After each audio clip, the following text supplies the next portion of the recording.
नियम, तो कूलाम के नियम के अनुसार किन्हीं दो स्थिर बिंदु आवेश, हमने एज्यूम कर लिया यहाँ पर दो स्थिर बिंदु आवेश Q1 और Q2 है, उन पर लगने वाला बल, लगने वाला आकर्षण या प्रतिकर्षण बल, क्योंकि आवेश हमारे दो प्रकृति के होते हैं, यदि दोनों पॉजिटिव होंगे तो ये एक दूसरे को प्रतिकर्षित करेंगे, अर्थात सजातीय आवेश एक दूसरे को प्रतिकर्षित करते हैं, जबकि यदि एक माइनस एक पॉजिटिव होगा तो एक दूसरे को आकर्षित करेंगे, यानी विजातीय आवेश एक दूसरे को आकर्षित करते हैं।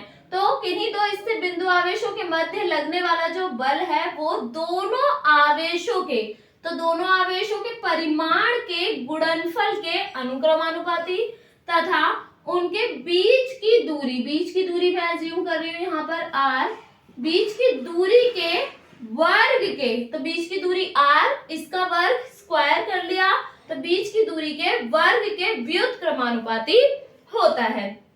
तो बच्चों ये व्युत्क्रमानुपाती का मीनिंग क्या होता है, जैसे f हमारा अंश में तो ये r क्या हो गया आपका हर में, यानी एक दूसरे के अपोजिट है। इसका अर्थ भी यही होता है कि यदि मैं दूरी बढ़ाती हूँ यानी r का मान यदि मैं बढ़ाऊंगी तो बल का मान कम होगा, एक दूसरे के विपरीत कार्य करेंगे, जबकि अनुक्रमानुपाती साइन के आधार पर यदि मैं Q1 और Q2 का मान बढ़ाती हूँ तो बल का मान बढ़ेगा, यानी अगर हम एक क्वांटिटी को बढ़ाएंगे तो दूसरी बढ़ेगी, और इसमें व्युत्क्रमानुपाती में उल्टा होता है।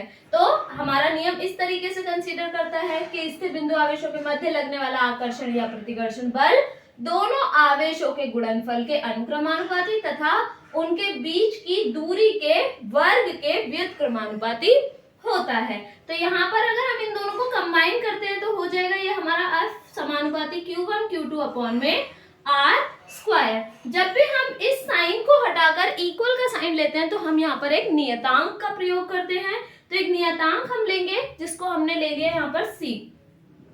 किसी किसी बुक में यहाँ पर K भी देखने को मिल सकता है, Q1 Q2 अपॉन में R स्क्वायर। यहाँ C जो है वो समानुपाती नियतांक या फिर हम कह सकते हैं इसे कूलाम नियतांक होता है। तो इसके आधार पर यदि मैं इसके केसेस की बात करूं तो यदि केस 1, दो केसेस बनते हैं इसमें, यदि दोनों आवेशों के मध्य क्या हो, निर्वात या वायु हो, यदि दोनों आवेशों के मध्य हमारे निर्वात या वायु की स्थिति होगी तो C जो है वो हमारा 1/4 पाई एप्सिलॉन नॉट हो जाएगा। यहाँ पर ये एप्सिलॉन नॉट जो है वो निर्वात या वायु की विद्युतशीलता होती है, जिसका मान होता है 8.86 गुणा 10 की घात -12 कूलाम स्क्वायर पर न्यूटन मीटर स्क्वायर। ठीक है, तो इसकी वैल्यू हमारी हो गई। और यदि हम इस पूरी टर्म को सॉल्व करते हैं यानी 4 और पाई की वैल्यू यदि मैं 3.14 या आपका 22/7 रखती हूँ तो इसे ऑल ओवर सॉल्व करने पर इसका मान आता है 9 गुणा 10 की घात 9। तो इसके आधार पर यदि मैं इसको इक्वेशन 1 बनाकर C की वैल्यू रखना चाहूँ तो केस 1 के आधार पर हमारा F इज इक्वल टू बन जाएगा 1/4 पाई एप्सिलॉन नॉट। C की वैल्यू हमने यहाँ पर रख दी, साथ में Q1 Q2 अपॉन में R स्क्वायर, इस तरीके से बन जाएगा हमारा बल। और यदि मैं इसकी न्यूमेरिकल वैल्यू यानी जो हमने सॉल्व की है, सॉल्व के आधार पर आई है, वो हमारा हो जाएगा 9 गुणा 10 की घात 9, क्योंकि इसकी वैल्यू हमारी ये हो गई, और साथ में Q1 Q2 अपॉन में R स्क्वायर। ठीक है, तो ये हमारी निर्वात या वायु के लिए बल की कंडीशन आ गई। इसके अलावा यदि हम ये कहें कि इन दोनों आवेशों के मध्य निर्वात या वायु ना होकर कोई अन्य माध्यम है, कोई अन्य माध्यम, वो आपका लकड़ी का बुरादा भी हो सकता है, मोमबत्ती भी हो सकती है, जल भी हो सकता है, ठीक है, कोई भी धातु यानी मेटल भी हो सकती है, कुछ भी लिया जा सकता है। तो यानी केस 2 हमारा क्या हो जाएगा, अन्य धातु के लिए या अन्य पदार्थों के लिए, अन्य पदार्थों के लिए या अन्य माध्यम के लिए, पदार्थों की जगह हम यहाँ पर माध्यम भी लिख सकते हैं। अगर हम अन्य माध्यम लेंगे तो उसके लिए जो C की वैल्यू है वो होती है हमारी 1/4 पाई एप्सिलॉन। यहाँ पर मैंने 0 नहीं लगाया, छोटा सा मार्क नहीं किया, तो इसको हम एप्सिलॉन पढ़ेंगे, जबकि यहाँ पर मैं एप्सिलॉन नॉट पढ़ रही थी। ठीक है, तो यहाँ पर ये 4 पाई एप्सिलॉन लिखा जा सकता है, या फिर इसकी जगह पर एक और टर्म लिखी जा सकती है 1/4 पाई एप्सिलॉन नॉट, यानी निर्वात की ही कंडीशन, और साथ में फिर आ जाता है हमारा k, जिसे यहाँ पर परावैद्युतांक कहा जाता है।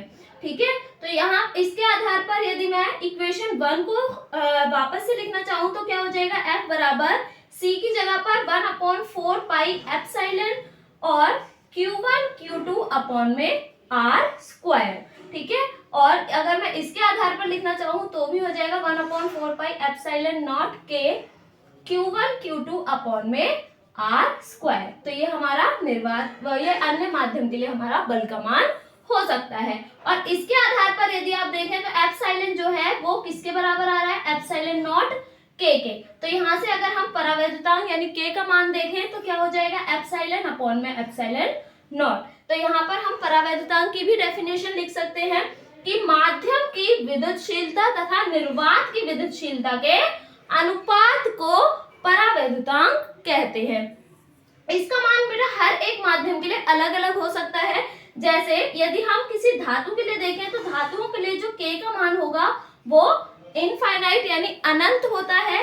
ठीक है, इसी के आधार पर यदि हम जल के लिए देखें तो जल के लिए ये 80 होता है बेसिकली, या कहीं कहीं पर 81 यानी 81 भी दे दिया जाता है। निर्वात या वायु के लिए k का मान 1, क्योंकि k का मान 1 हुआ तभी तो 1/4 pi epsilon not Q1 Q2 upon में R स्क्वायर की कंडीशन आई थी, क्योंकि इस वाली इक्वेशन में k का मान 1 था, यानी वायु के लिए हमारा k की वैल्यू जो है वो 1 हो जाती है। ठीक है, और यदि कोई अन्य माध्यम होगा तो उसका मान, यानी जैसे हमारा लकड़ी का बुरादा या आपका कह सकते हैं मोमबत्ती, या फिर कोई और भी माध्यम कागज का अगर हम टुकड़े ले लें तो उनके लिए k की वैल्यू जो है वो ग्रेटर देन 1 यानी 1 से बड़ी होगी। आई होप आपको ये पूरा कॉन्सेप्ट समझ में आया होगा। Thank you so much for watching.